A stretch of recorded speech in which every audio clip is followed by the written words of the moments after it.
1:6 ശക്തരും ധീരരുമായിരിക്കുവിൻ.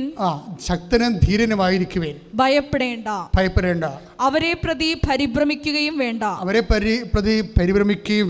എന്തെന്നാൽ നിങ്ങളുടെ ദൈവമായ കർത്താവാണ് കൂടെ വരുന്നത്.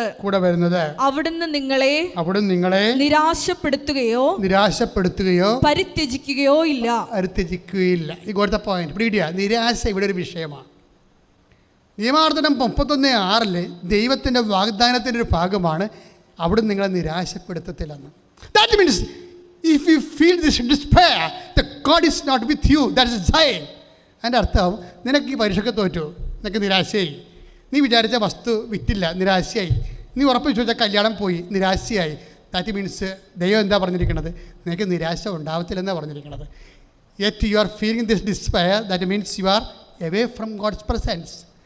എന്താണ് ഞാൻ നിങ്ങളുടെ ആ വചനം കണ്ടില്ലേ? ആ വചനം എന്താണ്? ഞാൻ ശക്തനും ധീരനും. നിയമാവർത്തനം 31:6 എന്ന് വായിച്ച്, ശക്തരും ധീരനുമായിരിക്കുക. ഭയപ്പെടേണ്ട. അവരെ പ്രതി പരിഭ്രമിക്കുകയും വേണ്ട.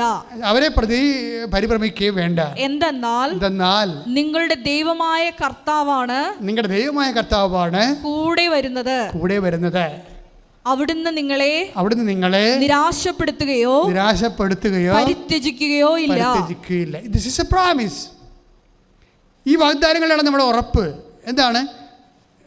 നമ്മളിപ്പോൾ പരീക്ഷയ്ക്ക് തോക്കാം, അല്ലെങ്കിൽ വിചാരിച്ച വസ്തു വിറ്റ് പോയില്ല, കടക്കാർ നമ്മൾ ആ ഡേറ്റ് പറഞ്ഞ് നിർത്തിയിരിക്കുകയായിരുന്നു, പക്ഷേ വിറ്റ് പോകാത്ത കാരണം കടക്കാർ പിന്നെ ഇളകാൻ തുടങ്ങി.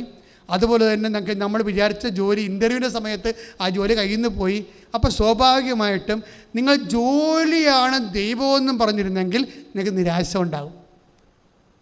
പക്ഷെ ജോലിയല്ല, എൻ്റെ ദൈവമാണ് വരുതെങ്കിൽ സ്വാഭാവികമായിട്ടും നിരാശ ഉണ്ടാകത്തില്ല. എന്താ കാര്യം?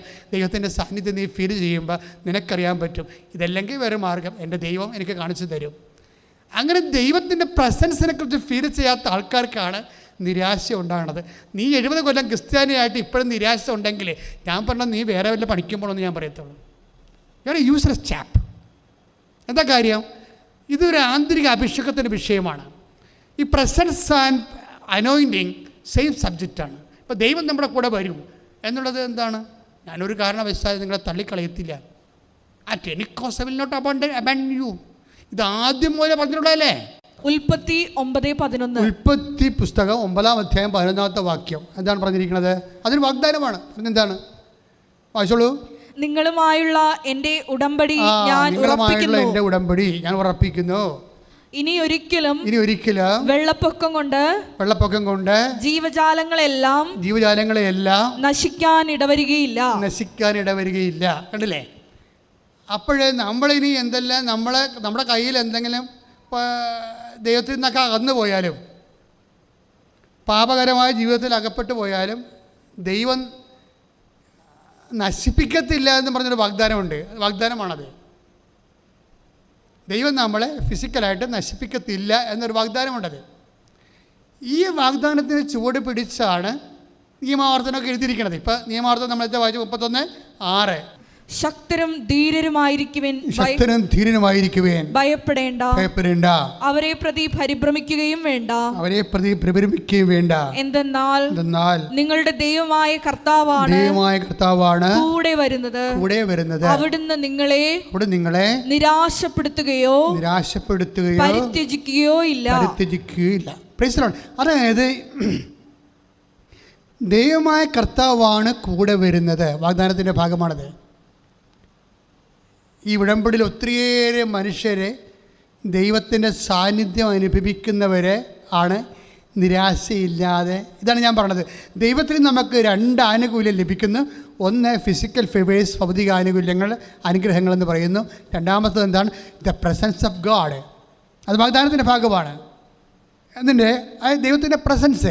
ഈ ദൈവത്തിൻ്റെ പ്രസൻസ് എന്തുകൊണ്ടാണ് നമ്മൾ നിയമാവർത്തനം 31:6 നിങ്ങൾ നിരാശപ്പെടുകയില്ലെന്ന് പറയാൻ കാരണം വെച്ച് കഴിഞ്ഞാൽ ആ നിരാശയുടെ സ്പേസിൽ പ്രസൻസ് ഓഫ് ഗോഡ് ആ വ്യക്തി ഫീൽ ചെയ്യുന്നത് കൊണ്ടാണ്. ദൈവത്തെ അയാൾ ഫീൽ ചെയ്യുകയാണ്. അതാണ് അയാൾ നിരാശ തോന്നാത്തത്. നമുക്ക് ദൈവത്തെ ഫീൽ ചെയ്യുന്നില്ല എന്നുണ്ടെങ്കിൽ ഓട്ടോമാറ്റിക്കായിട്ട് വെളിച്ചമില്ലെങ്കിൽ ഇട്ടോ ഫാക്ടോ അല്ലേ? വെളിച്ചമില്ലെങ്കിൽ ഇരുട്ട് ഇറ്റ്സ് എ ഫാക്ടർ. ഇരുട്ട് തീർച്ചയായിട്ടും ഉണ്ടാകും. അതിൻ്റെ അർത്ഥം എന്ന് പറഞ്ഞാൽ എപ്പോഴും ഉടമ്പടി എടുക്കുന്നവർ ദൈവത്തിനെയാണ് അൾട്ടിമേറ്റ് ആവശ്യമായിട്ട് കരുതേണ്ടത്. അത് മനസ്സിലായില്ലേ? ഭൗതിക ആനുകൂല്യങ്ങളൊക്കെ ഉണ്ട്. എൻ്റെ ഏറ്റവും അൾട്ടിമേറ്റ് ആവശ്യം എന്താണ്?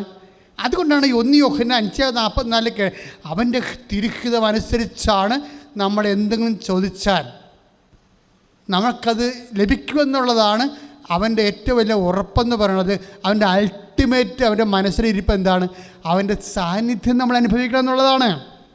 The presence of God. ശക്തനും ധീരനുമായിരിക്കാൻ വേണ്ടി പറയുമ്പോഴും പേരിച്ചത് എന്താണ്?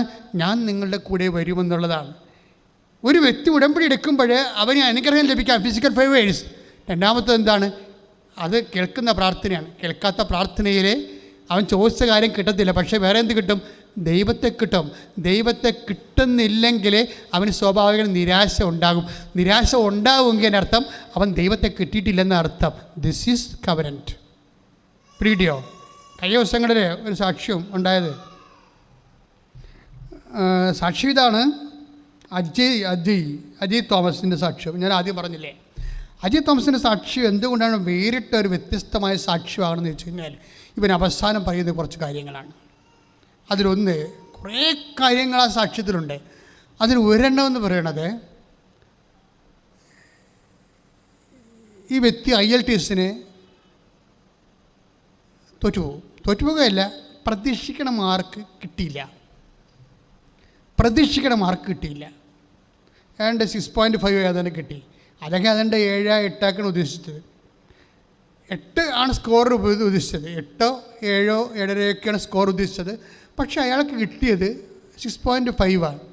പക്ഷേ അതല്ല, അതിൻ്റെ വല്ല റീവാലുവേഷൻ കൊടുക്കാനോ അല്ലെങ്കിൽ മറ്റോ കാര്യത്തിൽ ഒന്നും പുള്ളി റെഡിയല്ല. പക്ഷേ പുള്ളി അതിന് ആ ഒരു തൻ്റെ റിസൾട്ടിലുണ്ടായിട്ടുള്ള ഈ ഡിപ്രഷൻസില്ലേ, ഈ ഡിപ്രഷനെ കൗൺട്രാക്ട് ചെയ്യുന്ന രീതി ഭയങ്കരമാണ്. ഇവിടെ പറയണത് എന്താ? ഇപ്പോൾ എനിക്ക് 6.5 കിട്ടുന്നത്, ഞാൻ ഇതൊന്നും അല്ല പ്രതീക്ഷിച്ചത്. എനിക്ക് നല്ല സ്കോർ ഞാൻ പ്രതീക്ഷിച്ചതാണ്, പക്ഷേ എനിക്ക് 6.5 കിട്ടിയത്. പക്ഷേ എനിക്കതിൽ വിഷമമില്ലെന്നല്ല പറയണത്. പുള്ളിക്കാരൻ പറഞ്ഞ വാക്ക് വേറെയുള്ളതാണ്. അതായത് എൻ്റെ ഹൃദയം മാതാവിൻ്റെ ഹൃദയം പോലെ ആയിപ്പോയെന്ന്.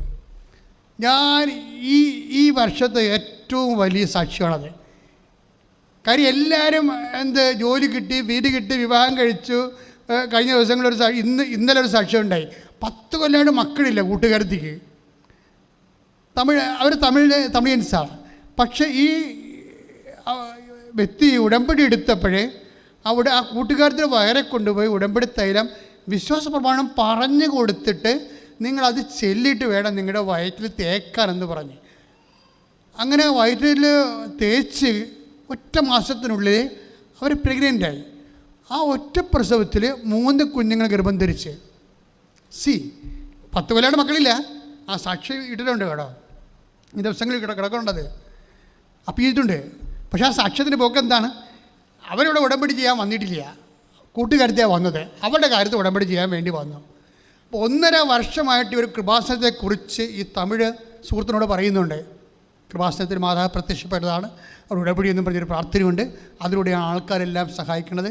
അമ്മയെ ഒത്തിരി പേര് കണ്ടിട്ടുണ്ടെന്നൊക്കെ പറഞ്ഞു തരികയാണ്. പക്ഷേ എങ്കിലും ഇവർ ഉടമ്പടി എടുത്തപ്പോൾ പരിശുദ്ധാത്മാവ് അവരൊന്നും എടുത്തപ്പോൾ ഈ ഉടമ്പടി അവൾക്ക് കൊടുക്കണം, അവിടെ വയറെ കൊണ്ടുപോയി ഉടമ്പടി തൈലം ഒന്ന് തേക്കണം. അത് വിശ്വാസപ്രമാണം ചൊല്ലി. ഇപ്പോഴത്തെ ആൾക്കാരുടെയൊക്കെ എക്സിക്യൂഷൻ രീതി ഭയങ്കരമാണ്. അതായത് ഞാൻ എന്താണ് പറഞ്ഞു കൊടുക്കുന്നത് അതാണ് ആൾക്കാർ ചെയ്യണത്, അല്ല കയ്യിൽ നിന്നിട്ടൊന്നും ചെയ്തില്ല. വിശ്വാസപ്രമാണം ചൊല്ലി വേണം അവിടെ വയറയിൽ അവർ പുരട്ടാൻ. ഇവർ പുരട്ടി കൊടുത്തൊന്നുമല്ല, അവർക്ക് ഉടമ്പടി തൈലം മാത്രമേ കൊടുത്തുള്ളൂ. എന്നിട്ട് ആ വ്യക്തി വിശ്വാസപ്രമാണം ചൊല്ലിയിട്ട് അവിടെ അടിവയറ്റിൽ ഒരു കുരിശിട്ടപ്പോൾ എന്താ പറ്റി? ഉദരം കർത്താവിൻ്റെതായി മാറി. എന്താണ്? യേശു കർത്താവാണെന്ന് അതരം കൊണ്ട് ഏറ്റു പറയുകയില്ലേ? ആ വയറിൽ കുഞ്ഞുണ്ടാകുമോ കുഞ്ഞുണ്ടാകത്തില്ലയോ, സിസ്റ്റാണോ, അണ്ടം വർത്തിക്കുന്നു, അണ്ടം വളരുന്നുണ്ടോ വളരുന്നില്ലേ, അണ്ടത്തിന് ഓട്ടമുണ്ടോ, അല്ലെങ്കിൽ അതിൻ്റെ കോഡ് കറക്റ്റാണോ ബ്ലോക്കാണോ, ഇങ്ങനെയുള്ള കാര്യങ്ങളൊന്നുമല്ല പ്രശ്നം. എന്താണ്? അതൊന്നുമല്ല കർത്താവ്. നിൻ്റെ ഗർഭാശയത്തിലെ സിസ്റ്റല്ല നിൻ്റെ ചിന്തയിൽ ചിലപ്പോഴും കർത്താവായിട്ടിരിക്കണം അതായിരിക്കും. പക്ഷേ യേശുവാണ് കർത്താവ്. യേശു കർത്താവ് എന്ന് പറയുമ്പോൾ ആരാണത്? മരണത്തെ ജയിച്ചവനാണ്. ഒരു മനുഷ്യൻ സംഭവിക്കാവുന്ന ഏറ്റവും വലിയ വിഷയം മരണമാണല്ലോ. രോഗമായാലും ക്ഷീണമായാലും കടമായാലും ultimate what happen to death അല്ലേ? ആ ഡെത്തിനെ പോലും ആ മരണത്തെ പോലും അതിജീവിച്ചതാണ് യേശു. യേശു കർത്താവ് എന്ന് പറയുമ്പോൾ മരണത്തിൻ്റെ അതിനാഥൻ എന്നാണ് എൻ്റെ അർത്ഥം. അപ്പം മരിച്ചു കിടക്കണ ചത്ത് കിടക്കണ ഗർഭപാത്രം ഉടനെ ചാടി എഴുന്നേക്കുകയാണ്, ജീവൻ വെക്കണത്. ആ ജീവൻ വെച്ചിട്ട് അതിനകത്ത് 3 കുഞ്ഞുങ്ങളെ ദൈവം ഉൽപ്പാദിപ്പിക്കുകയാണ്. ഇത് ബൈബിൾ ടൈംസിനേക്കാൾ ഭയങ്കരമാണ് സംഭവം. ബൈബിൾ ടൈംസിന് പോലും ഇത്തരം ഒരു സാക്ഷ്യം ബൈബിളിലില്ല. ഉണ്ടോ? 10 കൊല്ലം മക്കളായിട്ടില്ലായിരുന്നിട്ട് ഗർഭപാത്രത്തിൽ 3 കുഞ്ഞുങ്ങളെ കിട്ടിയ സാക്ഷ്യം ബൈബിളില്ലല്ലോ. അത് ഈശോ പറഞ്ഞതാണ്, ഞാൻ എൻ്റെ പിതാവിൻ്റെ അടുക്കലേക്ക് പോകുന്നത് കൊണ്ട് ഇതിനൊക്കെ വലിയ കാര്യങ്ങൾ നിങ്ങൾ ചെയ്യുമെന്ന് ഈശോ പറഞ്ഞത് അത് വാഗ്ദാനത്തിൻ്റെ ഭാഗമാണ്. നമുക്ക് എന്തെങ്കിലും സംഭവിക്കുന്നുണ്ടെങ്കിൽ ഓർക്ക് ദൈവപൈതലെ അതെല്ലാം ഈശോയുടെ വാഗ്ദാനത്തിൻ്റെ ഭാഗമാണ്. ഈ വാഗ്ദാനത്തിൻ്റെ അടിസ്ഥാനം എന്താണ്? അതാണ് യാക്കോബ് 2:5 ഞാൻ പറഞ്ഞത്. ദൈവത്തിൻ്റെ സ്നേഹമാണ്. ദൈവത്തിൻ്റെ സ്നേഹമാണ്. Receive Jesus Christ and get saved. അതാണല്ലേ ദൈവം പറയണത്. ഓരോ അനുഗ്രഹത്തിലൂടെ ഓരോ അടയാളത്തിലൂടെ പറയുന്നത് എന്താണ്? എൻ്റെ പുത്രനെ സ്വീകരിക്കുക, നിത്യരക്ഷ പ്രാപിക്കുക. Very simple. എൻ്റെ പുത്രനെ സ്വീകരിക്കുക, നിത്യരക്ഷ പ്രാപിക്കുക. ചെറിയ അടയാളം മുതൽ വലിയ അടയാളം വരെ ആകുമ്പോൾ ശാശ്വതമായ ഭാവി ആയില്ലേ? ഐസ 29:11 ശാശ്വതമായ ഭാവി എന്ന് പറയുന്നത് എന്താണ്? നിത്യമായ ജീവിതം കർത്താവിൻ്റെ കൂടെയല്ലേ? ആ നിത്യമായ ജീവിതത്തിൻ്റെ അച്ചാരമായിട്ടാണ് the presence of God work ചെയ്യുന്നത്. നീ ഉടമ്പടി ദൈവമായിട്ട് ചെയ്യുമ്പോൾ നിനക്ക് എന്താ കിട്ടുന്നത്? Presence of God. കേൾക്കാത്ത പ്രാർത്ഥന, കേൾക്കുന്ന പ്രാർത്ഥനയ്ക്ക് cash and kind and blessings and physical favours by God. നമുക്കത് കിട്ടണത് അതാണ്. പക്ഷേ കേൾക്കാത്ത പ്രാർത്ഥനയ്ക്ക് എന്താണ്? നിനക്ക് നിരാശ തോന്നണില്ലെങ്കിലേ. അതാണ് അജയ് പറയണത്. എന്താ അജയ് പറയണത്? എനിക്ക് മാർക്ക് കുറഞ്ഞു പോയി, പക്ഷേ എനിക്കത് ഫീൽ ചെയ്തില്ല. അതാണ് സംഭവം. കാര്യം മീൻസ് ഹി ഗോട്ട് അനോയിൻറ്റിങ്,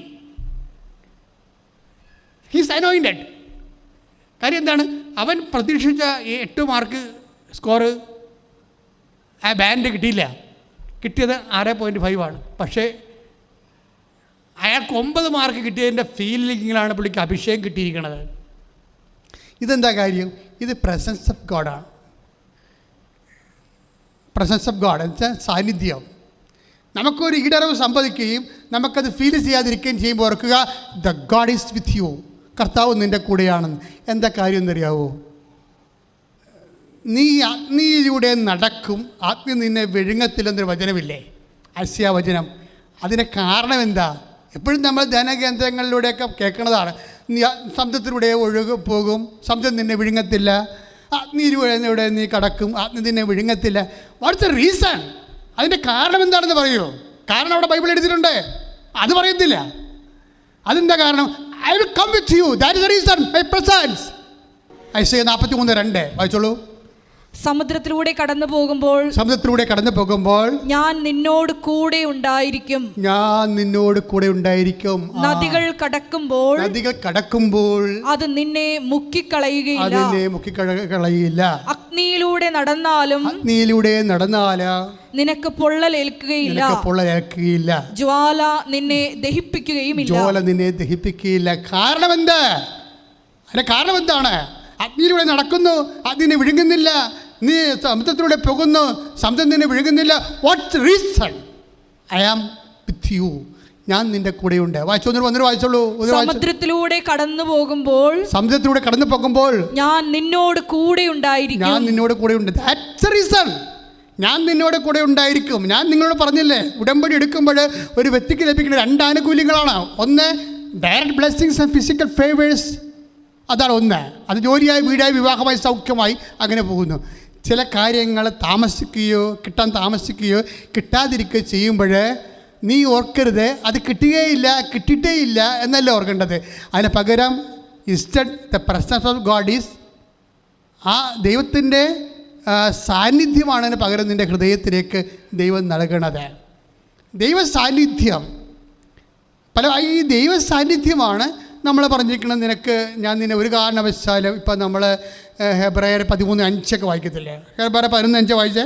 ഞാൻ നിന്നെ ഒരു വിധത്തിലും അവഗണിക്കുകയോ ഉപേക്ഷിക്കുകയോ ഇല്ല എന്ന് അവിടുന്ന് പറഞ്ഞിട്ടുണ്ടല്ലോ. ഓക്കെ, അതായത് ഒന്ന് ഏറ്റു പറഞ്ഞേ, ഞാൻ നിന്നെ ഒരു വിധത്തിലും അവഗണിക്കുകയോ ഉപേക്ഷിക്കുകയോ ഇല്ല. അതായത് ഒരു വിധത്തിലും ഞാൻ നിന്നെ ഒരു വിധത്തിലോ ഒന്ന് പറഞ്ഞേ, ഞാൻ നിന്നെ ഒരു വിധത്തിലും അവഗണിക്കുകയോ ഉപേക്ഷിക്കുകയോ ഇല്ല. അങ്ങനെ ഉപേക്ഷിക്കുകയില്ല എന്ന് പറഞ്ഞാൽ അതിൻ്റെ അർത്ഥം എന്താണ്? ദൈവത്തിൻ്റെ സാന്നിധ്യം. പിന്നെ നീ എന്തിനു നിരാശപ്പെടുന്നു എന്നുള്ള എൻ്റെ സൂചന അതാണ്. കാര്യം ഈ വചനം ഈ എബ്രായർ 13:5 ശരിക്കും പറഞ്ഞാൽ നിയമാവർത്തനം 31:6 ഈ റെഫറൻസ് വരണത്. അവിടെ നിരാശയെക്കുറിച്ചാണ് പറയണത്. അത് ആ വചനത്തെ നമ്മൾ ഈ നിയമാവർത്തനം 31:6 വചനത്തെ എബ്രായർ 13:5 വഴി കണക്ട് ചെയ്യുമ്പോൾ ഞാൻ നിന്നെ ഒരു വിധത്തിലും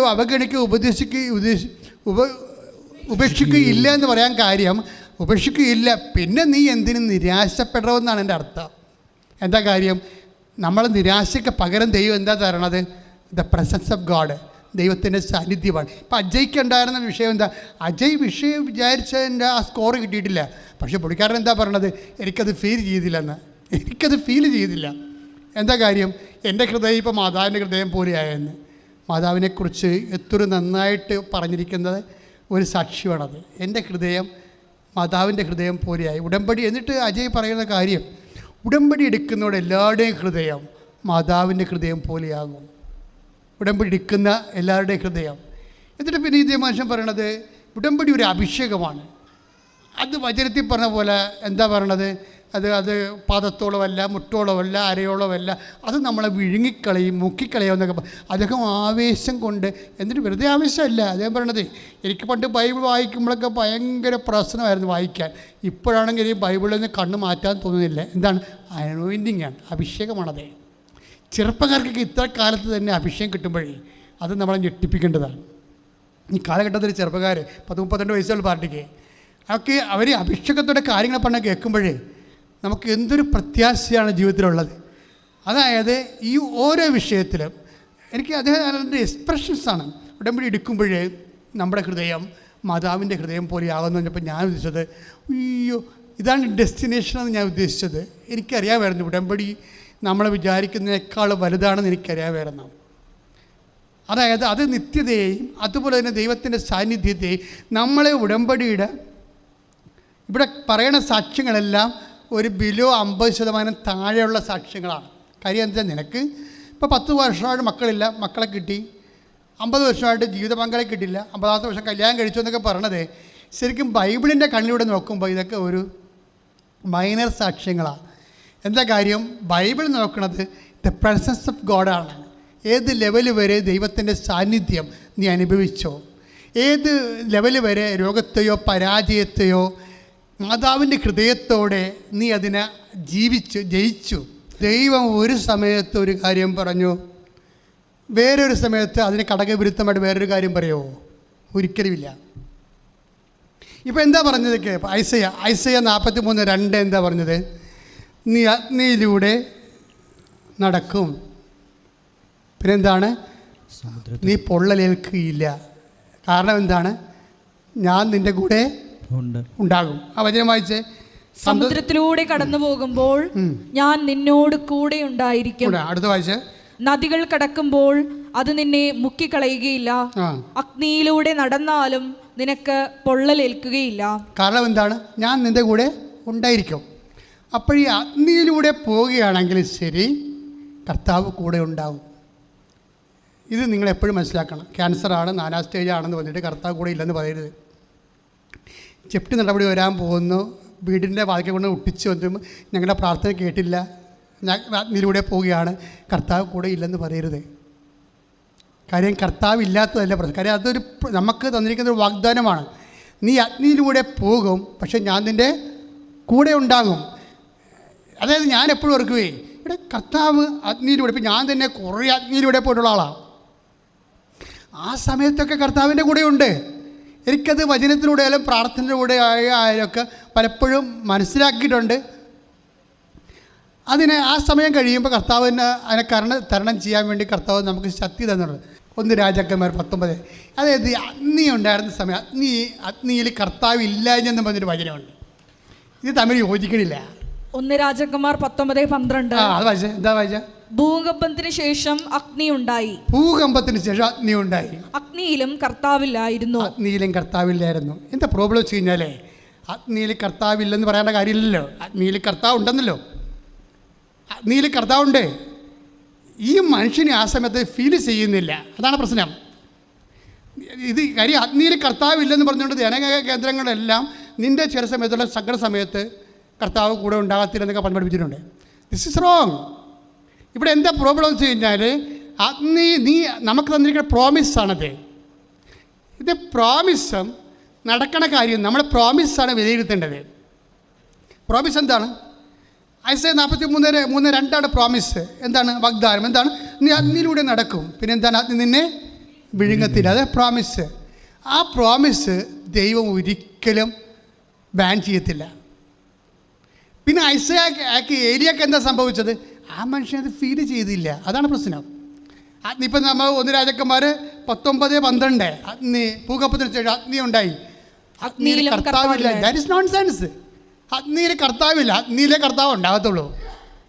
നമ്മളതറിയണമെങ്കിലേ നമ്മളുടെ ദാനിയേലിൻ്റെ പുസ്തകം 3:25 ദാനിയേൽ 3:25 എന്താ പറയണത്? അതായത് അബ്നഗോ, ഷദ്രാക്ക്, മെസ്സാക്ക്, ഈ നബൂഖദ്നേസർ, ഈ ആൾക്കാരെ എല്ലാം കൊണ്ടുവന്നിട്ട് ഫർണസിനിടത്തില്ലേ? ഈ അബ്നഗോയെയും അതുപോലെ തന്നെ മെഷാക്കിനെയും ഷദ്രാക്കിനെയും ഒക്കെ കൊണ്ടുവന്ന് തീ കൂട്ടി ഫർണസിനിടും, വെന്ത് കരിച്ചു കളയാൻ വേണ്ടി. എന്നിട്ട് ആ സമയത്ത് ഇവർ കരിഞ്ഞ് ചാകണതും അലറി നിലവിളിക്കണം കാണാൻ വേണ്ടി നബൂഖദ്നേസർ വരും. അപ്പം നബൂഖദ്നേസർ സേനാനായകനോട് എന്താ ചോദിക്കണത്?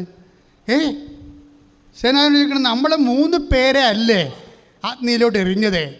അവിടെ 4 പേരെ കാണുന്നുണ്ടല്ലോ. അയാൾ ദൈവപുത്രനെ പോലെ ഇരിക്കുന്നല്ലോ. വായിച്ചത് ദാനിയേൽ 3:25. എന്നാൽ അഗ്നിയുടെ നടുവിൽ ബന്ധനം കൂടാതെ 4 പേർ നടക്കുന്നത് ഞാൻ കാണുന്നു. എന്നാൽ അഗ്നിയുടെ നടുവിൽ ബന്ധനം കൂടാതെ 4 പേർ നടക്കുന്നത് ഞാൻ കാണുന്നു. അവർക്ക് ഒരു ഉപദ്രവവും ഏറ്റിട്ടില്ല. നാലാമത്തവൻ കാഴ്ചയിൽ ദേവകുമാരനെ പോലെ ഇരിക്കുന്നു. അതായത് നീ വിശ്വാസിയാണോ, ഏത് അഗ്നി ആയാലും നിന്റെ കൂടെ കർത്താവ് ഉണ്ടായിരിക്കും. അതെന്താണ്? അത് ഐസയ 43:2 വാഗ്ദാനമാണ്, പ്രോമിസാണ്. നീ അഗ്നിയിലൂടെ നടക്കും, അഗ്നി നിന്നെ വിഴുങ്ങത്തില്ലെന്ന് പറയും. അപ്പോൾ പിന്നെ എന്താ ഏലിയാക്ക് എന്നാ സംഭവിച്ചത്? ഏലിയ അഗ്നിയിൽ കർത്താവിലെന്ന് പറയാൻ എന്താ? He was not in a position to experience the anointing and the presence of God. Presence of God experience ചെയ്യുക എന്നുള്ളത് ദൈവം അനുവദിച്ചു കൊടുക്കേണ്ട കാര്യമാണ്. അതൊരു പ്രധാനപ്പെട്ട വിഷയമാണ്. ഈ മനുഷ്യൻ ബാലൻ്റെ പ്രവാചകന്മാരൊക്കെ കൊന്ന് യെസബേൽ ആ മനുഷ്യൻ്റെ ജീവന് വേണ്ടി വേട്ടയാടി ഓടിച്ച് പേടി വെച്ച് വന്ന് ഇവിടെ ഹൊറേബിലെ കർമ്മലിൽ നിൽക്കുകയാണ്. ആ സമയത്ത് he's not feeling the presence of God.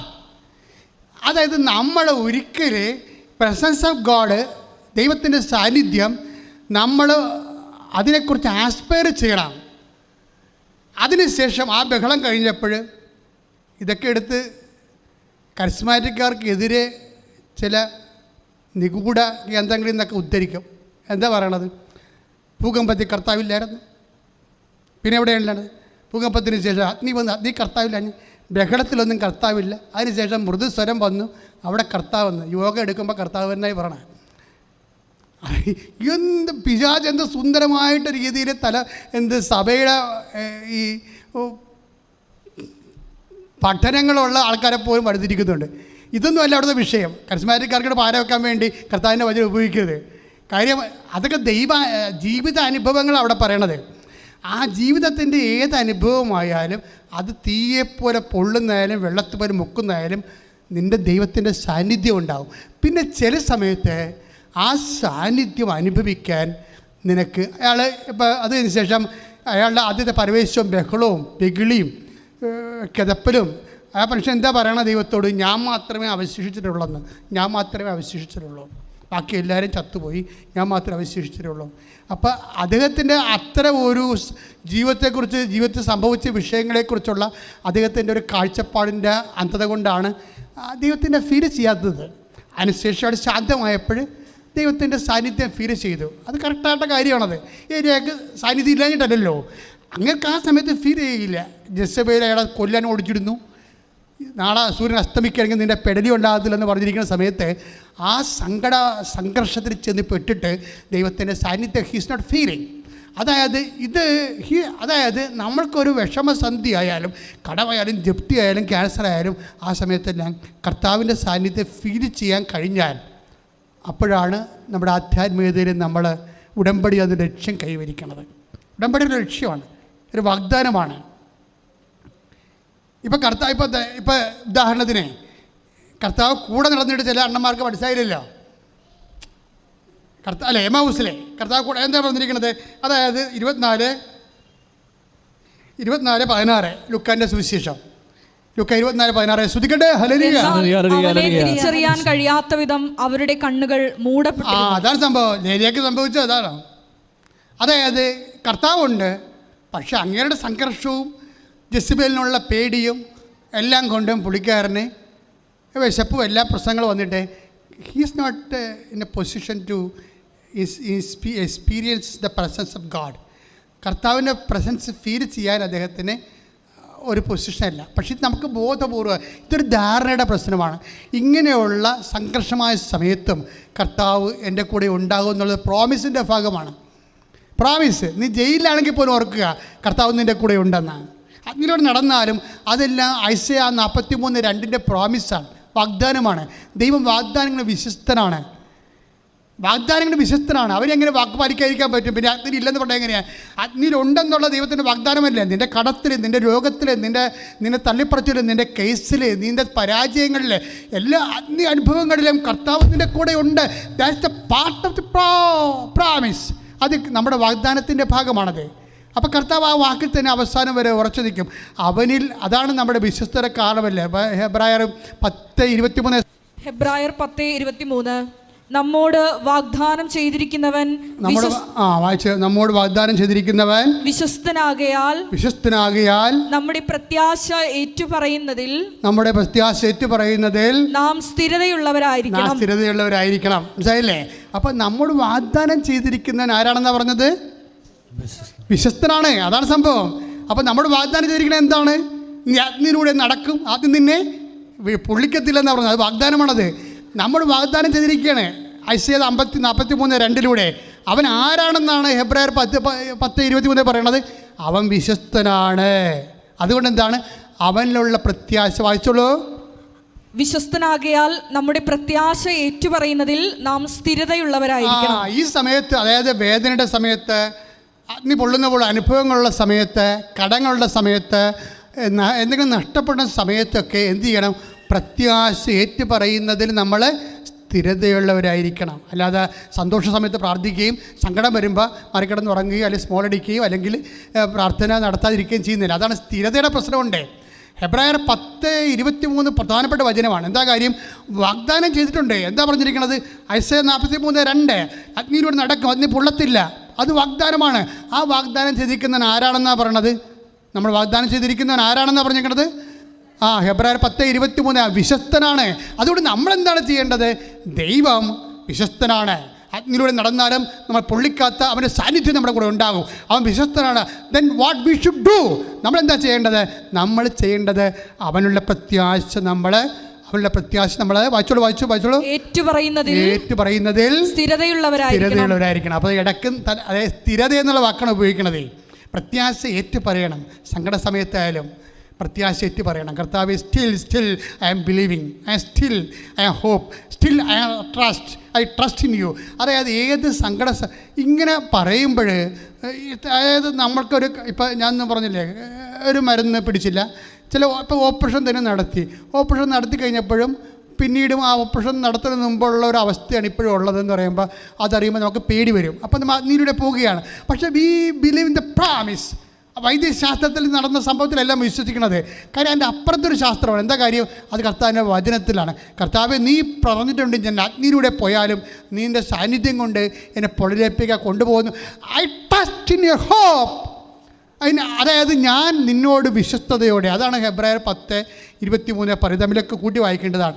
അത് ഇങ്ങനെ പറയുമ്പോൾ still I hope in you, still I trust in you എന്നൊക്കെ പറയത്തില്ലേ. എന്തെങ്കിലും ഒരു തകർച്ചയുടെ സമയത്ത് നിന്നുകൊണ്ട് നമ്മൾ കൈയുയർത്തിപ്പെടണം. കർത്താവേ, ഇപ്പോഴും ഞാൻ നിന്നെ വിശ്വസിക്കുന്നു, ഇപ്പോഴും ഞാൻ നിന്നെ പ്രത്യാശിക്കുന്നു, ഇപ്പോഴും ഞാൻ നിന്നെ സ്നേഹിക്കുന്നു എന്ന് പറയുമ്പോൾ അറിയാതെ കണ്ണ് തുറന്നു പോകും. കാര്യം കർത്താവ് കണ്ണ് തുറക്കണതാണത്. കുറേ ആൾക്കാരുടെ കണ്ണ് അടച്ചു വെച്ചായിരുന്നില്ല, കൂടെ എമ്മാവസ ശിഷ്യന്മാരുടെ കണ്ണേ കൂടെ കൂടിയിട്ടും കണ്ണടച്ചുകൊണ്ടിരുന്ന പാർട്ടിയുണ്ട്. ഏരിയൊക്കെ സംഭവിച്ചതാണ്. കർത്താവ് കൂടെ ഉണ്ടായിരുന്നു, പക്ഷേ കണ്ണ് തുറന്നു കിട്ടണ്ടേ. അവന്മാർ നാട് വിട്ടു പോവുകയാണേ. ഏലിയാടെ പോലെ വേറൊരു പാർട്ടിയാണ് എമ്മാവസ ശിഷ്യന്മാർ. ജെസേബിൻ്റെ കണ്ണ് വെട്ടിച്ച് ജെസേബിൻ്റെ ഭീഷണിക്ക് ജെസേബേലിനെ ഏലിയാനെ കൊന്നു കളയുമെന്ന് പറഞ്ഞപ്പോൾ ജെസേബിൻ്റെ വായ്ത്തലയിൽ നിന്ന് ജീവനും കൊണ്ട് ഓടി രക്ഷപ്പെടുന്ന ആളാണ് ഏലിയ. അതുതന്നെയാണ് കർത്താവിനെ കൊന്നവരെ ഞങ്ങളെയും കൊല്ലുമെന്നും പറഞ്ഞുകൊണ്ട് ജെറുസലേമിൽ നിന്ന് എമ്മാവസിലേക്ക് ഓടി രക്ഷപ്പെട്ട ആളാണ് എമ്മാവസ ശിഷ്യന്മാർ. രണ്ടെണ്ണന്മാരുടെയും കണ്ണ് ആ സമയത്ത് അടഞ്ഞു വെച്ചിരിക്കുകയായിരുന്നു. അതുകൊണ്ടാണ് ആത്മീയ കർത്താവില്ലെന്ന് പറയണത്. അത് തന്നെയല്ലേ എമ്മാവസ ശിഷ്യന്മാർ പറയണത്. കർത്താവ് തിരിച്ചറിഞ്ഞില്ല, പിന്നെന്ത് ചെയ്ത്, പിന്നെ എന്നാ ചെയ്തിരിക്കണത്? 24:31 വായിച്ചോളൂ.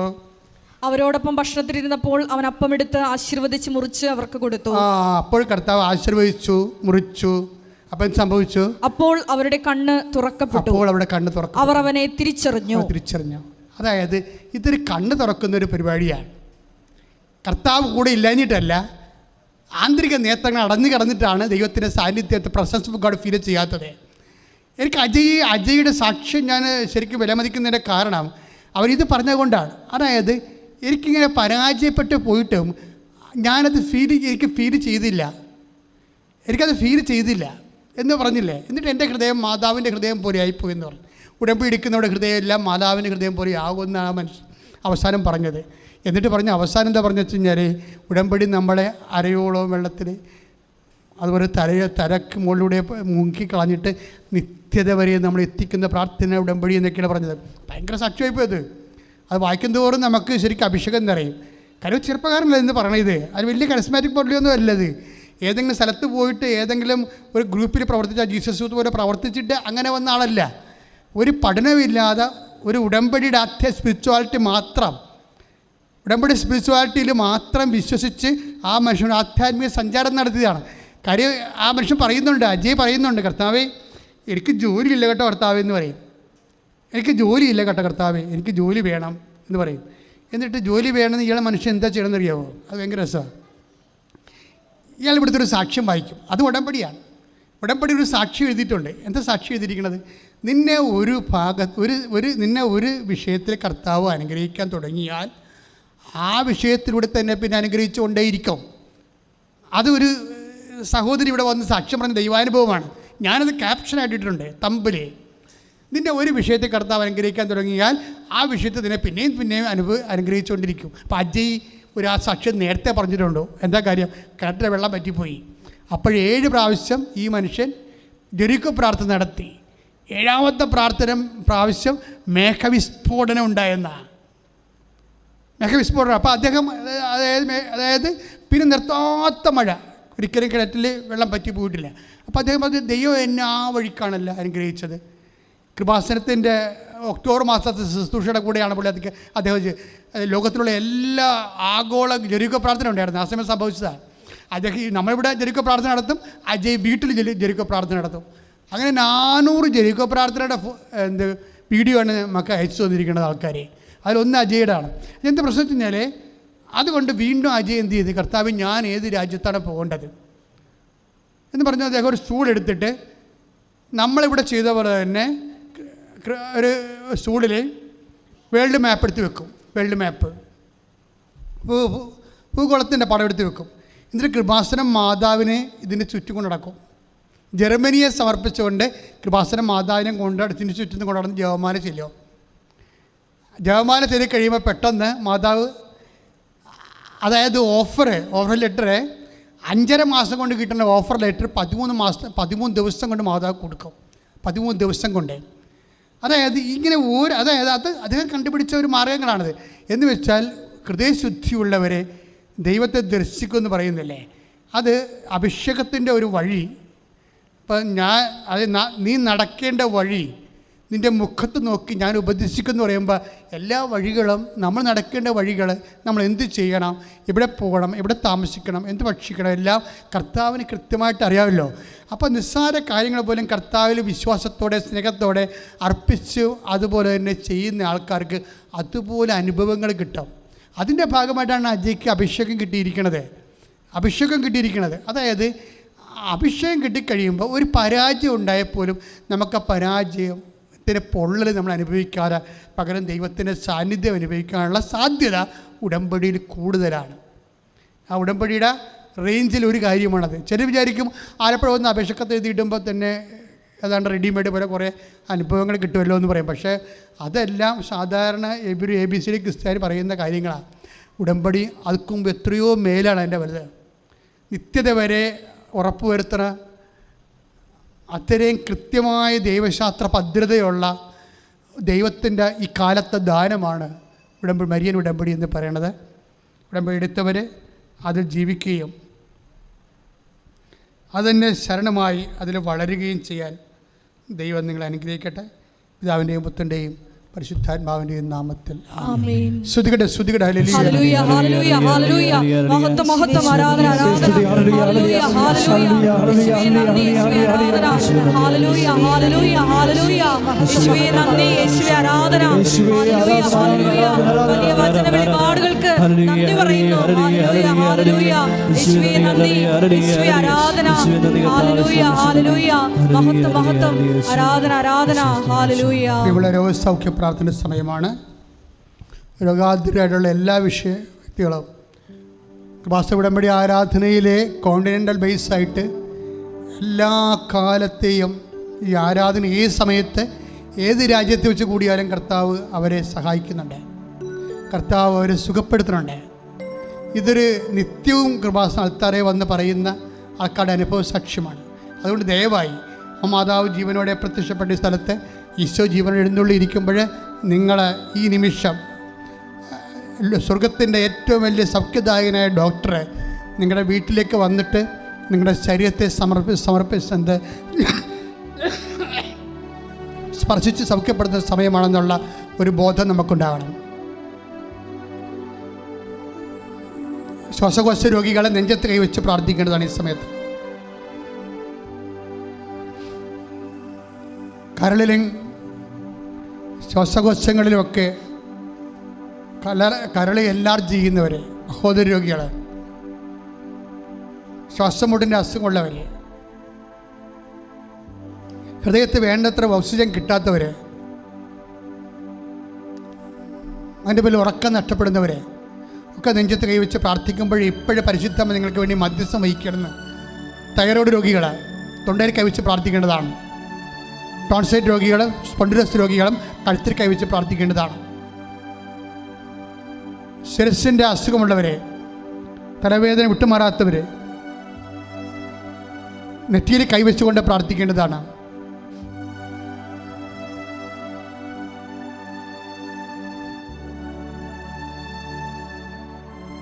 ഉദര രോഗികൾ ഉദരത്തെ കൈവച്ച് പ്രാർത്ഥിക്കണം. പാങ്ക്രിയാസ് രോഗികൾ നടുവിൽ നെഞ്ചും കൂടിന് അവിടെ കൈവച്ച് പ്രാർത്ഥിക്കേണ്ടത്, താഴെ കൈവച്ച് പ്രാർത്ഥിക്കേണ്ടതാണ്. ഗർഭാശയത്തിൽ സിസ്റ്റുള്ളവരെ, മക്കളില്ലാത്തവരൊക്കെ അടിവയറ്റ് കൈവച്ച് പ്രാർത്ഥിക്കേണ്ടതാണ്. എവിടെയെല്ലാം രോഗമുണ്ടോ അവിടെയെല്ലാം കൈവച്ച് പ്രാർത്ഥിക്കുക. എപ്പോഴും ജീവനോടെ കൃപാസനത്തെ പ്രത്യക്ഷപ്പെട്ട് ദുരന്തമുണ്ടാകാൻ നമ്മൾ പ്രാർത്ഥിക്കണമെന്ന് ആവശ്യപ്പെട്ട പരിശുദ്ധ നമ്മുടെ പ്രത്യക്ഷീകരണത്തെ അനുസ്മരിച്ചുകൊണ്ട് ജീവനോടെ ജ്വലിച്ച് എഴുന്നള്ളി നിൽക്കുന്ന ദിവ്യകാരുണ്യത്തിൻ്റെ തിരുസന്നിധിയിൽ ഈ ലോകത്തുള്ള മുഴുവൻ രോഗങ്ങൾ, ആരെല്ലാം ഈ ഓൺലൈനിൽ പ്രാർത്ഥന കൂടുന്നുണ്ടോ അവിടെ വീട്ടിലുള്ള മുഴുവൻ രോഗങ്ങളെ, നിങ്ങളുടെ രോഗങ്ങൾ മാത്രമല്ല, ആരെല്ലാം രോഗസൗഖ്യത്തിനായി നിങ്ങളോട് യാചിച്ച് പ്രാർത്ഥിച്ചിട്ടുണ്ടോ, ആരെല്ലാം ഞങ്ങൾക്ക് വേണ്ടി പ്രാർത്ഥിക്കണമെന്ന് ആവശ്യപ്പെട്ടു അവരെല്ലാം ഓർക്കുക. അടിപ്പിടർ പോലെ വൈദാഘാത പോലെ ദൈവികമായ ശക്തി നിങ്ങളുടെയൊക്കെ ആവശ്യിക്കുന്ന വലിയ സമയമാണ്. കർത്താവെ, ഞാൻ പ്രാർത്ഥിക്കുന്നു. കർത്താവെ, നിൻ്റെ വിശുദ്ധ പൗരോഹിത്യത്തെ ഇപ്പോൾ മഹത്വപ്പെടുത്തണമേ. കർത്താവെ, സഭയിലുള്ള നിന്റെ സാന്നിധ്യം പ്രകടമാക്കണമേ. പരിശുദ്ധമായ ദേവമാതാവേ, ആരെല്ലാം ശരീരത്തിൽ കൈവച്ച് പ്രാർത്ഥിക്കുന്നുണ്ടോ, അസ്ഥികളിലെ അസ്ഥിക്കുഴകളിൽ രക്തഞരമ്പുകളിൽ ശരീരകോശങ്ങളെല്ലാം കർത്താവ് രക്തം നിറയട്ടെ. എൻ്റെ കർത്താവിന് ഉന്നതമായ നാമത്തിൽ ആന്തരിക അവയവങ്ങൾ കർത്താവ് മൾട്ടി ഓർഗൻസിന് പോലും കർത്താവ് രോഗം വന്നിട്ടുള്ളവരെ അങ്ങ് സ്പർശിക്കണേ പ്രാർത്ഥിക്കുന്നത്. ഉള്ളംകാൽ ഉച്ചവരെ കർത്താവിൻ്റെ രക്തം നിറയട്ടെ. ഉള്ളംകാൽ ഉച്ചവരെ കർത്താവിൻ്റെ രക്തം നിറയട്ടെ. എൻ്റെ കർത്താവിൻ്റെ ഉന്നതമായ നാമത്തിൽ സഭയുടെ അധികാരത്തിൽ കുരിശിൻ്റെ അടയാളത്തിൽ ദൈവശക്തിയെ കൃപാസ്ഥാനത്താറെ ജീവനോടെ പ്രത്യക്ഷയുടെ പരിശുദ്ധയുടെ മധ്യസ്ഥത്തിൽ 36 കൊല്ലം ഞാൻ അർപ്പിച്ച പരിശുദ്ധ കൃപാന്റെ ശക്തികൾ മാർഗരോഗങ്ങൾ വേദികൾ മാറിപ്പോകട്ടെ. ശ്രദ്ധിക്കട്ടെ.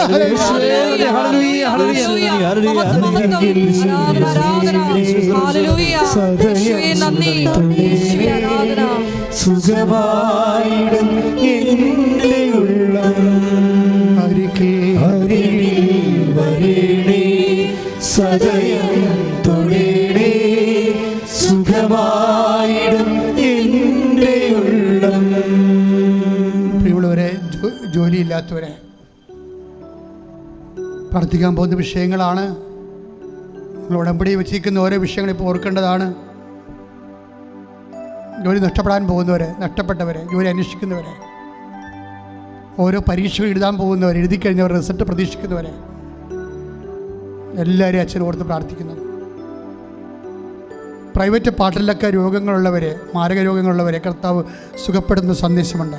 ഇടത് കാൽമുട്ടിനെ സ്റ്റൂളേ ഇരിക്കുകയാണ്, അനങ്ങാൻ പാടില്ല. പ്രാഥമികമായ കാര്യങ്ങൾ ചെയ്യാൻ പോലും ഇരിക്കേണ്ടി വരുന്നു, എഴുന്നേക്കാൻ പറ്റുന്നില്ല. അങ്ങനെയുള്ള വ്യക്തിയെ, സ്ത്രീയെ, സഹോദരിയെ കാണിക്കുന്നത് അധികം വയസ്സൊന്നുമില്ല, 10-37 വയസ്സ് പോലും ഇല്ല. ആ വ്യക്തിയെ കർത്താവ് സൗഖ്യപ്പെടുത്തിക്കൊണ്ടിരിക്കുന്ന കർത്താവ് ഈ നിമിഷം കർത്താവിൻ്റെ തിരുസന്നിധിയിലെ വലിയ ദൈവകൃപ അമ്മ ജീവനോടെ നമുക്ക് വേണ്ടി മധ്യസ്ഥം വഹിക്കുന്ന സമയത്ത് നടുവലിന് വേദനയുള്ളവർ നടുവലിൽ സ്പർശിച്ച് പ്രാർത്ഥിക്കേണ്ടതാണ്. കിഡ്നി വേദനക്കാർ അവിടെ തന്നെ കൈവച്ച് പ്രാർത്ഥിക്കേണ്ടതാണ്. കർത്താവെ, മക്കൾ പഠിക്കാത്തവരുണ്ടെങ്കിൽ അവരെ സമർപ്പിച്ച് പ്രാർത്ഥിക്കുക. തെറ്റായ പ്രണയബന്ധങ്ങൾ അകപ്പെട്ടവരെ സമർപ്പിച്ച് പ്രാർത്ഥിക്കുക. അതുപോലെ തന്നെ കുടുംബത്തിൽ സമാധാനമില്ലാത്തൊരു കേസുകൾ അകപ്പെട്ടവരെ, കേസിലകപ്പെട്ടവരെ, അതിർത്തി തർക്കങ്ങളുള്ളവരെ സമർപ്പിച്ച് പ്രാർത്ഥിക്കുക. പല വൈരാഗ്യങ്ങളും ഭീഷണിയിൽ അകപ്പെട്ടിട്ട് മനസ്സ് സമാധാനം നഷ്ടപ്പെട്ടവർ ഇപ്പോൾ പരിശുദ്ധ മതേമാതാണ് ഞാൻ സമർപ്പിച്ച് പ്രാർത്ഥിക്കുന്നത്. വിദേശ രാജ്യങ്ങളിൽ പോകാൻ ആഗ്രഹിക്കുന്നവർ, അതിനുവേണ്ടിയുള്ള പ്രോസസ്സിംഗ് നടക്കുന്നവർ, തിരിച്ചു വരാൻ ആഗ്രഹിക്കുന്നവർ എല്ലാവരെയും സമർപ്പിച്ച് പ്രാർത്ഥിക്കുന്നു. വിദേശത്ത് താമസിക്കുന്ന വ്യക്തികളുണ്ട്, അവർ വ്യത്യസ്തങ്ങളായ വിഷയങ്ങളിൽ സാധാരണ നാട്ടിൽ താമസിക്കുന്നവരെക്കാൾ കൂടുതൽ വേദനയും പരിഭവങ്ങളും പ്രയാസങ്ങളും മക്കളിൽ നിന്നുള്ള ഞെരുക്കങ്ങളും സങ്കടങ്ങളും അവരനുഭവിക്കുന്നുണ്ട്. അവിടെ എല്ലാം മക്കൾ, ജീവിത പങ്കാളികൾ അവരെല്ലാം ഓർത്ത് പ്രാർത്ഥിക്കുന്നു. ഇപ്പോൾ പ്രാർത്ഥിക്കുന്നു. കർത്താവെ, ഇപ്പോഴും കർത്താവ് അനേകം മക്കൾ NRIയിൽ കർത്താവ് ഉടമ്പടി എടുത്തു പോയിട്ടുണ്ട്. അവിടെ കുടുംബനാഥന്മാർ സമർപ്പിക്കുന്നു, മക്കൾ സമർപ്പിക്കുന്നു, അവിടെ ജോലി സമർപ്പിക്കുന്നു, അവിടെ വീടിൻ്റെ ഷിഫ്റ്റിങ്ങിന് സമർപ്പിക്കുന്നു, വീട് വാങ്ങിക്കുന്ന സമർപ്പിക്കുന്നു, വീട് വിൽക്കുന്നതിന് സമർപ്പിക്കുന്നു. കർത്താവ്, അവിടെ പല PR പ്രശ്നങ്ങളെ കർത്താവ് സമർപ്പിച്ച് പ്രാർത്ഥിക്കുന്നു. എനിക്ക് കർത്താവ് വിവാഹത്തെ സംബന്ധിച്ച് പ്രാർത്ഥിക്കുന്നു. കർത്താവ്, മക്കളില്ലാത്തവരുടെ വേദനകളെ സംബന്ധിച്ച് പ്രാർത്ഥിക്കുന്നു. എൻ്റെ കർത്താവിൻ്റെ ഉന്നതമായ നാമത്തിൽ സഭയുടെ അധികാരത്തെ കുറിച്ചിൻ്റെ അടയാളം ദൈവശക്തിയാണ്. നിങ്ങളുടെ ജീവിത ദുരിതങ്ങളെ യേശുവിന്റെ നാമം നീങ്ങിപ്പോകട്ടെന്ന് മാതാവിന്റെ മധ്യസ്ഥത കൽപ്പിക്കുന്നു. ശ്രുതിക്കട്ടെ.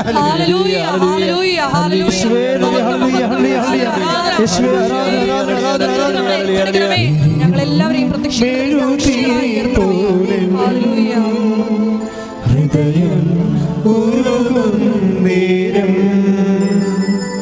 ഇനിയും മെഴുതിരി പോലെ ഹൃദയം ഉരുകും നേരം അരികിൽ വരേണേ സദയം തൊടേണേ സുഖമായിടും എൻ്റെ ഉള്ളം അരികിൽ വരേണേ സദയം തൊടേണേ സുഖമായിടും എൻ്റെ ഉള്ളം. എൻ്റെ സഹോദരങ്ങളെ, കൃപാസനത്തിലെ 30 കൊല്ലത്തെ മധ്യസ്ഥ പ്രാർത്ഥനയോ കോടിക്കണക്കിന് മനുഷ്യരുടെ ജപമാല പ്രാർത്ഥനയുമാണ് കൃപാസനത്തിൻ്റെ ആസ്തിയും അടിത്തറയും എന്ന് പറയുന്നത്. അതിൻ്റെ അടിസ്ഥാനത്തിലാണ് നിങ്ങൾക്ക് വേണ്ടി പ്രാർത്ഥിക്കുന്നത്.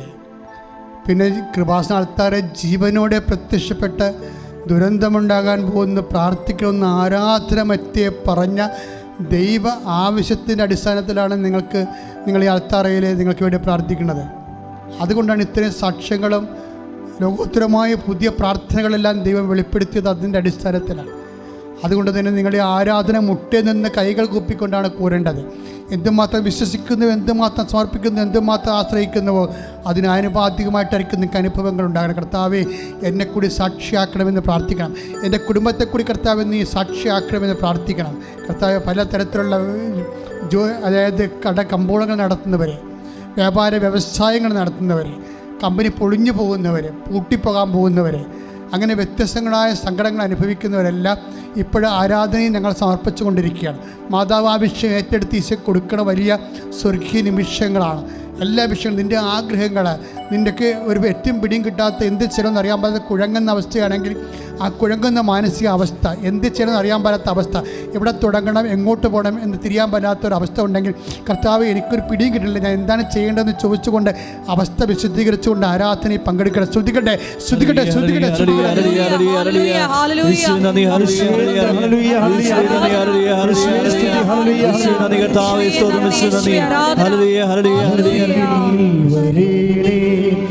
സദയം തൊടേടേ സുഖമായിടും എൻ്റെ ഉള്ളം അരികിൽ വരേടേ സദയം തൊടേടേ സുഖമായിടും എൻ്റെ ഉള്ളം.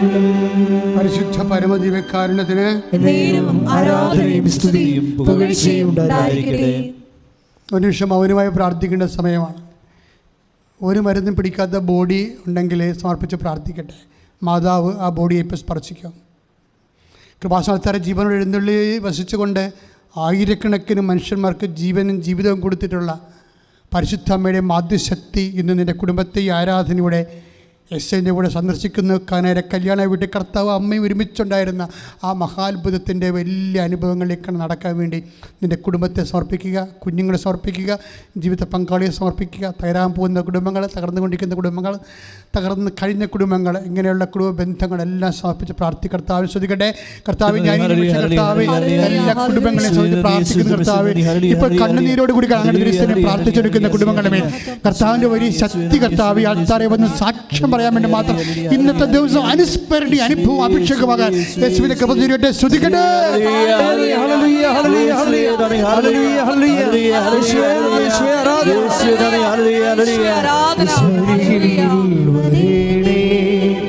സദയം തൊടേടേ സുഖമായിടും എൻ്റെ ഉള്ളം അരികിൽ വരേടേ സദയം തൊടേടേ സുഖമായിടും എൻ്റെ ഉള്ളം. Praise the Lord. Praise the Lord. സമാപന ആശീർവാദം സ്വീകരിക്കാം. ഉടമ്പടിയിൽ സമർപ്പിച്ച എല്ലാ വിഷയങ്ങളും ഒരിക്കൽ കൂടി പരിശുദ്ധ അമ്മയുടെ മധ്യസ്ഥയിലെ ദിവ്യകാരുണ്യനാഥൻ്റെ മുമ്പിൽ സമർപ്പിക്കാം. ഈശോയെ, എൻ്റെ കുടുംബത്തെ നീ ഏറ്റെടുക്കണമേ എന്ന് പ്രാർത്ഥിക്കുന്നു. ഞങ്ങളെല്ലാവരെയും കൃപാസനത്തിൽ നടന്ന അമ്മയുടെ പ്രത്യക്ഷീകരണത്തിൻ്റെ സാക്ഷികളായി ഉയർത്തണമേ എന്ന് പ്രാർത്ഥിച്ചുകൊണ്ട് ഉടമ്പടി നിബന്ധനകൾ വിശ്വസ്തതാപൂർവ്വം പാലിക്കാനുള്ള കൃപയ്ക്ക് വേണ്ടി പ്രാർത്ഥിച്ചുകൊണ്ട് ദിവ്യകാരുണ്യനാഥന്റെ ആശീർവാദം നമുക്ക് സ്വീകരിക്കാം. ശിരസ്സ് നമിച്ച് ഹല്ലേലൂയ ഹല്ലേലൂയ മഹത്വം മഹത്വം ആരാധന ആരാധന ഹല്ലേലൂയ ഹല്ലേലൂയ ഹല്ലേലൂയ. ജ്ഞാനം എല്ലാ ഭൂഖണ്ഡങ്ങളിൽ നിന്ന് പ്രാർത്ഥിക്കുന്നു. എല്ലാവരെയും നീ അനുഗ്രഹിക്കണമേ എന്ന് പ്രാർത്ഥിക്കുന്നു. കൃപയാൽ അഭിഷേകം ചെയ്യണമേ എന്ന് പ്രാർത്ഥിക്കുന്നു. ഷക്കീന ടെലിവിഷനിലൂടെ ഈ ശുശ്രൂഷയിൽ പങ്കെടുത്ത് പ്രാർത്ഥിക്കുന്ന മക്കളെ പ്രത്യേകമായി അനുഗ്രഹിക്കണമേ എന്ന് പ്രാർത്ഥിക്കുന്നു.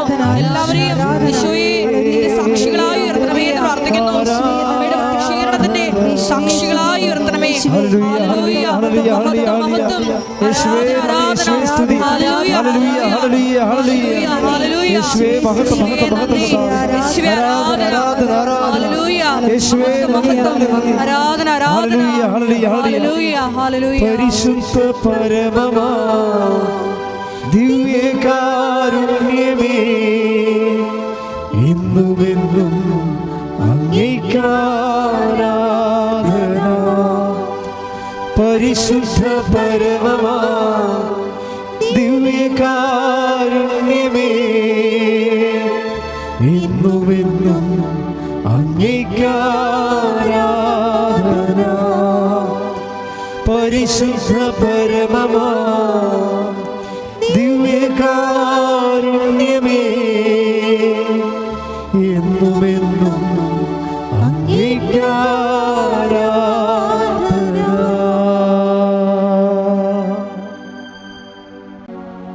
ആവേ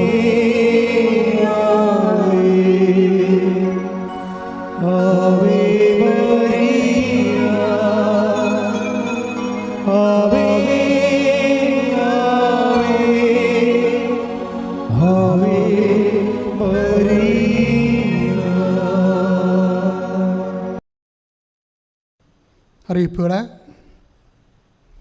പ്രിയമുള്ളവരെ, നമ്മളുടെ 6 സിസ്റ്റേഴ്സാണ് കൃപാസനത്തിൽ ജോലി ചെയ്തുകൊണ്ടിരുന്നത്.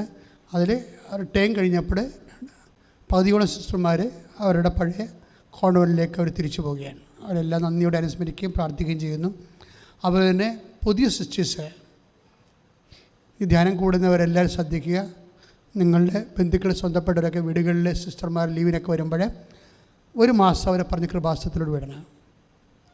മാതാവിൻ്റെ കൂടെ നിന്നിട്ട് സന്തോഷത്തോടെ കന്യാസിമാർ തിരിച്ചു പോകണം ശുശ്രൂഷ കഴിഞ്ഞിട്ട്.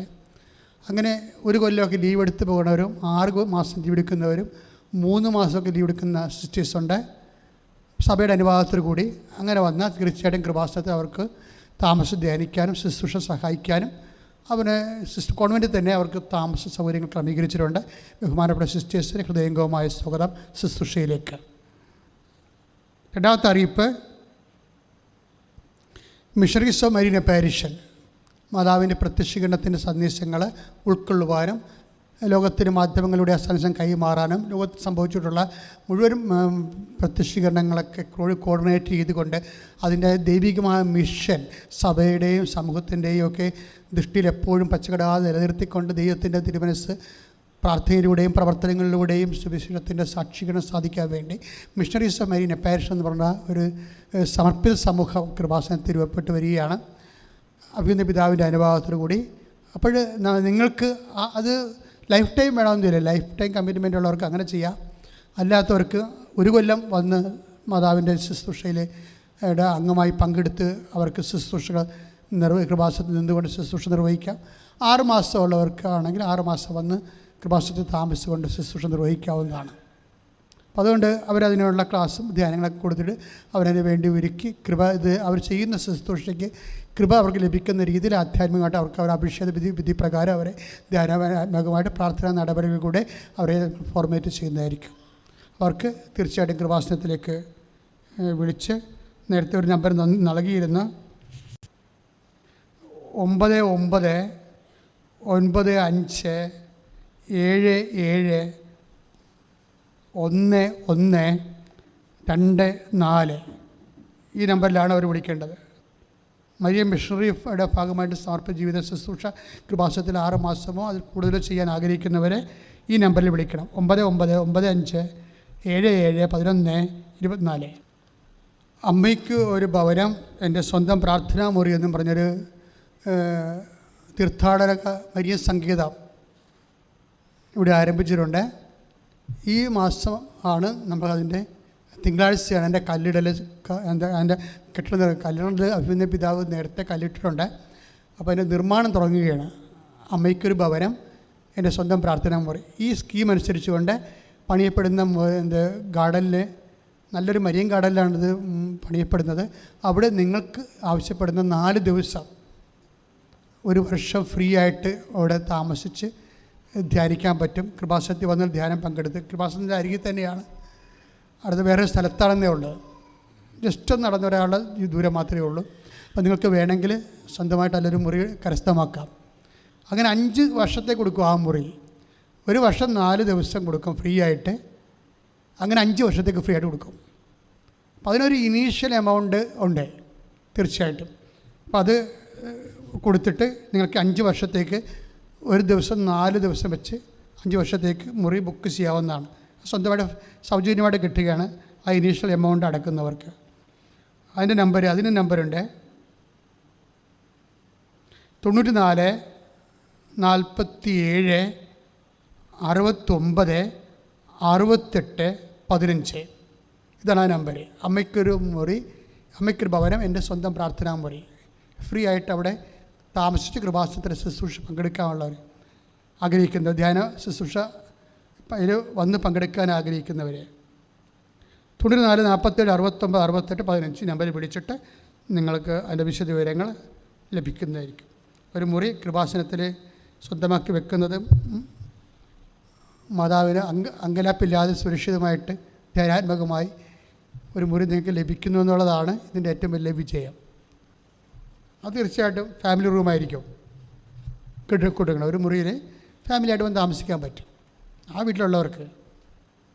പിന്നെ കുറച്ച് ദിവസങ്ങൾ എൻ്റെ കാലിൽ ഭയങ്കര നീരൊക്കെ ആയിരുന്നു, കുറച്ച് ശ്വാസം മുട്ടും കാര്യങ്ങളൊക്കെ ഉണ്ടായിരുന്നു. ഞാൻ അല്പം റെസ്റ്റിലായിരുന്നു. അത് കഴിഞ്ഞു. ഇപ്പം ഞാൻ ബുധനാഴ്ച മുതൽ ആൾക്കാരെ കാണാൻ തുടങ്ങുന്നുണ്ട്. അടുത്ത ബുധനാഴ്ച മുതൽ ആൾക്കാരെ പഴയതുപോലെ കാണും. അപ്പോൾ ഏറ്റവും അടിയന്തര ആവശ്യമിരിക്കുന്നവരാണ് ഉദ്ദേശിക്കുന്നത്. ഏറ്റവും അടിയന്തര ആവശ്യം എന്നറിയാലോ, അച്ഛനെ കാണുന്നതിന് വേണ്ടിയുടെ മാനദണ്ഡം കൊണ്ട് പണ്ട് ഉടമ്പടി 3 പ്രാവശ്യം കൂടി പുതുക്കിയ ആൾക്കാരെ പണ്ട് കണ്ടുകൊണ്ടിരുന്നത്. ഇപ്പോഴങ്ങനെയല്ല. ഇന്ന് നിങ്ങൾ ഉടമ്പടി എടുക്കണമെങ്കിൽ ഇന്ന് അത്യാവശ്യമാണെങ്കിൽ കാണാൻ പറ്റും. ഉടമ്പടി 1 പുതുക്കിയാലും കാണാൻ പറ്റും, 2 പുതുക്കിയാലും കാണാൻ പറ്റും, എത്ര പുതുക്കിയാലും അച്ഛനെ കാണണമെന്ന് വിചാരിച്ചാൽ കാണാൻ പറ്റും. പക്ഷേ വിഷയം സീരിയസ് ആയിരിക്കണം. ചുമ്മാ സീരിയസ് ആയാൽ പറ്റത്തില്ല. അതിൻ്റെ ഒന്ന് സീരിയസ് ആയിരിക്കണം. പിന്നെ മുമ്പിൽ ആ വിഷയത്തിന് മുമ്പ് ടൈം ഉണ്ടാകരുത്. അതാണ് എൻ്റെ ഒരു മാനദണ്ഡം. ഇപ്പോൾ ജപ്തി നടപടി, അപ്പോൾ ഡേറ്റ് നമുക്കറിയാൻ പറ്റും. ഇന്ന് ഇത്രാം തീയതി ജപ്തിയാണ്, അല്ലെങ്കിൽ ഓപ്പറേഷൻ. ഇപ്പോൾ അമ്മയെ കിട്ടുക കുഞ്ഞിനെ കിട്ടുക എന്ന് അറിയാൻ പാടില്ല. അപ്പോൾ ഡേറ്റ് ഇല്ല അതിന്. അപ്പോൾ അതിനുടനെ സ്വാഭാവികമായിട്ട് പ്രഗ്നൻ്റ് ലേഡീസിനെ അപ്പം കാണും. അപ്പം ഇതുപോലെ തന്നെ ഓരോ കാര്യവും എമർജൻസി ആണ് അപ്പം കണ്ടിരിക്കും.